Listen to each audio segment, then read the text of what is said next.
This is a tough problem. This is about to be a little bit of a long video as well.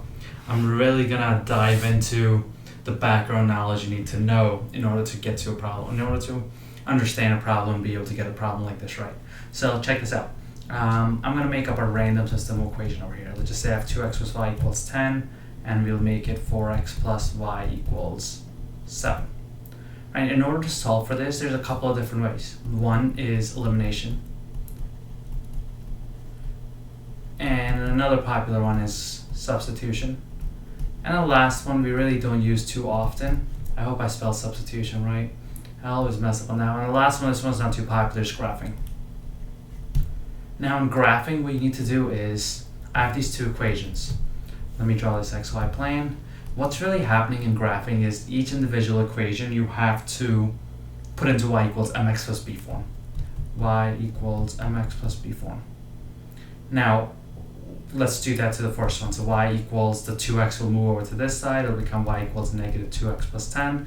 And this one, let's move over to this side as well. So this one will become y equals negative 4x plus 7. So what I want you to get out of this is whenever you have system of equations, one thing to keep in mind is that both of the equations can be rewritten in y equals mx plus b form. So see that first equation and that second equation? If I were to graph this, I'm not going to do it exact. Let's say it's going to be something like this.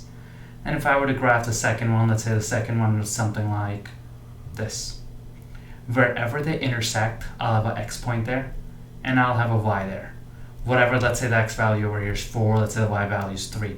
Whatever the x and y value are, that's what the solution is to your system of equations. So let's say x is 4 and y is 3. Again, I'm making this 3 and 4 up. So wherever they intersect, that's where your solution is. So that's the fourth way of graphing. Now, why am I telling you all this? Check this out. If I have a system of equation, if they intersect, you'll have a solution there. But now, what's the scenario where you're going to have no solution? You're going to have no solution if somehow the two equations that we come out with are parallel. They're parallel and they never touch. And in parallel, you know you have to have the same slope. Again, just keep that in mind. A system of equation will have no solution when you have two parallel lines. But in this particular scenario, the question is saying the system of linear equations above has an infinite number of solutions. So a system of equation, or the two equations that they give you, is going to have an infinite number of solutions when it's the same exact line. So let's say that this top line was this graph right there. That would imply the second one would literally have to be on top of it, or the same exact equation. And again, I obviously didn't draw this on top of each other exactly. It would have to be on top of each other for it to have an infinite number of solutions. So let's put this into practice and let's kind of actually go to the problem. So the problem is saying ax plus by equals 18. And I have 3x plus 5y equals 72. So this system of equation right here is going to have an infinite number of solutions if it's the same exact solution. Or sorry, if it's the same exact equation. So this equation and this equation literally need to be the same exact thing. So let's work on that. I have ax plus by equals 18, and I have 3x plus 5y equals 72. One thing that I can do is I can try to get this last number here and here to equal each other. And I can do that by multiplying this whole thing by 4. And the reason I'm going to multiply by 4 is because 18 times 4 is 72. So 4ax plus 4by equals 72. And over here I have 3x plus 5y equals 72. Right? Now we know that this number right there has to be the same as that number.